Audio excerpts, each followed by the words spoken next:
이걸 좀 대조를 해보니 어제도 말씀드렸지만 2020년 네이버 대표 한성숙과 총리 후보 2026년 한성숙이 마치 같은 사람인지 의심이 갈 정도로 똑같은 이슈에 대해서 다른 얘기를 하고 계십니다. 2020년 네이버 대표이실 때는 공정위에서 200 몇십억의 과징금을 매기니까 불복해서 소송을 제기하셨죠. 그리고 소송으로 가서 이기셨습니다. 실질적으로.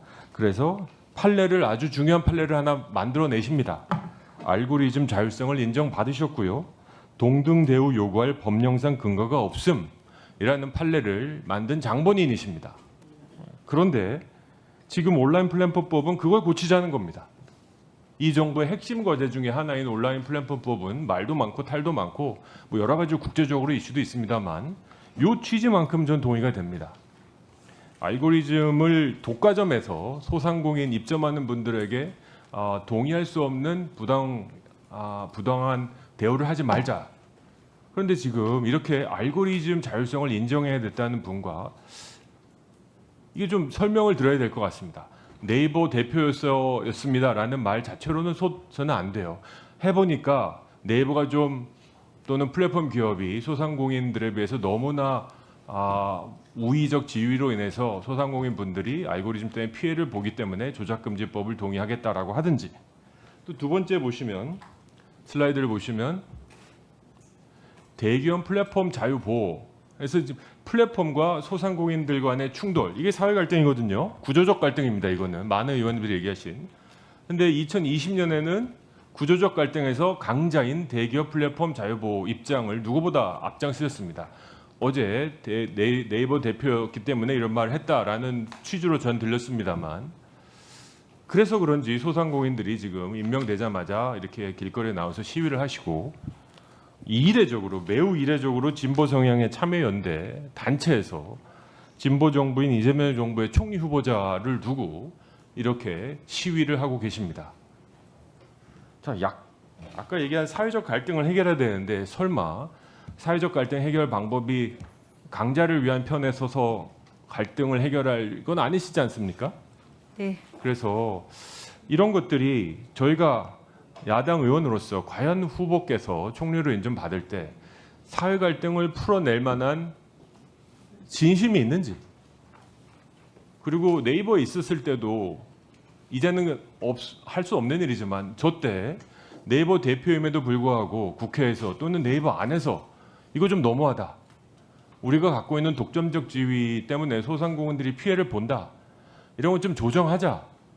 라고 해서 어떻게 좀 하셨으면 그게 굉장히 지금에 와서는 앞으로 총리로서 더 잘하시겠구나라고 저희도 박수 칠 것 같은데 실은 저희는 후보의 그 서면 답변만으로는 이해가 안 되고 솔직히 잘 믿어지지가 않습니다. 좀 아이러니죠. 진보 정부에서 가장 부자인 0.1% 소득 자산가를 임명하고 과거 걸어온 길이 대기업과 소상공인이 싸울 때 대기업 편을 들으셨던 그분이 이제는 사회 갈등을 해결하셔야 되고 소상공인 피해를 보호하셔야 됩니다. 불안불안해하는 소상공인들이 잘못된 겁니까? 한번 답변해 주시죠. 네, 제가 온라인 플랫폼 관련돼서는 말씀드리겠습니다. 제가 온라인 플랫폼에서 공정위 관련 건만 이렇게 따로 떼서 말씀하시니까 굉장히 이 부분만 보이는데요. 지난 네이버에서 제가 일하면서 가장 집중했던 부분들은 아까 백승아 의원님 말씀 주셨던 것처럼 프로젝트 꽃이라고 해서 소상공인들이 어떻게 플랫폼 안에서 사업을 잘 할 수 있도록 할 것인가라는 부분에 굉장히 집중했고 그 부분 때문에 지금 현재 70만 정도의 소상공인들이 온라인으로 와서 사업을 하는 환경을 만들었습니다. 아까 반대하시는 분들도 있지만 제가 됐을 때 소상공인 연합회나 시장 상인 연합회나 이런 곳들의 환연 성명도 굉장히 많았고요. 물론 단체들마다 다 생각이 다르셔서 필요한 부분들 의견 내실 수 있고 그리고 제가 고쳐야 될 부분들은 잘 고쳐야 된다고 생각합니다. 알고리즘 자율성을 인정해야 된다 아니면 조작 금지해야 된다? 알고리즘 관련된 부분들은 그 내용들에서 조작 가능성이라고 말씀하시니까 조작이라고 하는 것은 굉장히 플랫폼에 그렇게 불법적인 부분이라고 생각합니다. 불법적인 부분들이라면 제재를 가해야 되는 부분들이고요. 순수하게 단순한 알고리즘에 대해서 이 부분들을 모두 공개하라고 하는 건 그거는 비밀일 수 있는 부분이 아닙니까? 그래서 그 부분에 대해서 입점한 소상공인들에게 피해가 가는 부분에 대해서 좀 더 과감하게 그리고 어떤 부분들을 제재를 가해야 되는지는 지금도 지금 보고 있는 상황이고요. 그리고 소상공인들이 제공한 정보의 소유는 어디에 있느냐라고 하는 부분들도 잘 이야기돼야 되는 부분입니다. 지금 소상공인들에게 플랫폼이 주고 있는 데이터들도 꽤 있습니다. 사업한 데이터 그리고 사업 이후에 어떤 데이터들을 쓸 수 있는지 비즈니스 할 때 무엇을 도와줄 수 있는지 하는 부분들의 데이터를 계속 공개해주고 있고 이걸 잘 하고 있는 플랫폼들이 시장에서 이겨가고 있는 중입니다. 때문에 네네.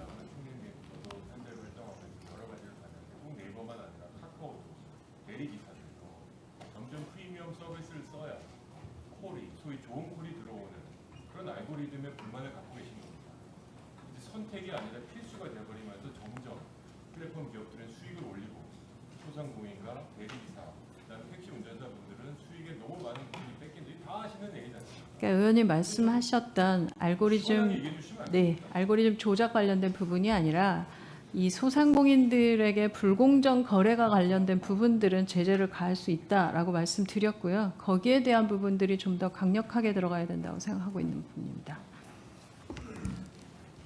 네, 수고하셨습니다.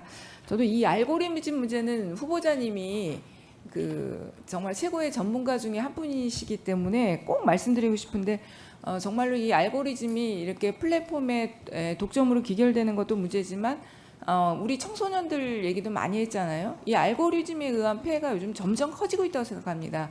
특정한 단어를 입력하게 되면 그 단어와 연관된 모든 상품에서부터 그리고 또 유튜브 영상 이런 것들이 뜨면서 사람들의 사고가 한쪽으로 편향되는 데 결정적으로 지금 알고리즘이 큰 역할을 하고 있어요. 특히 우리 청소년들이 혐오의 문화나 이런 것들이 굉장히 많이 노출되고 있습니다. 그래서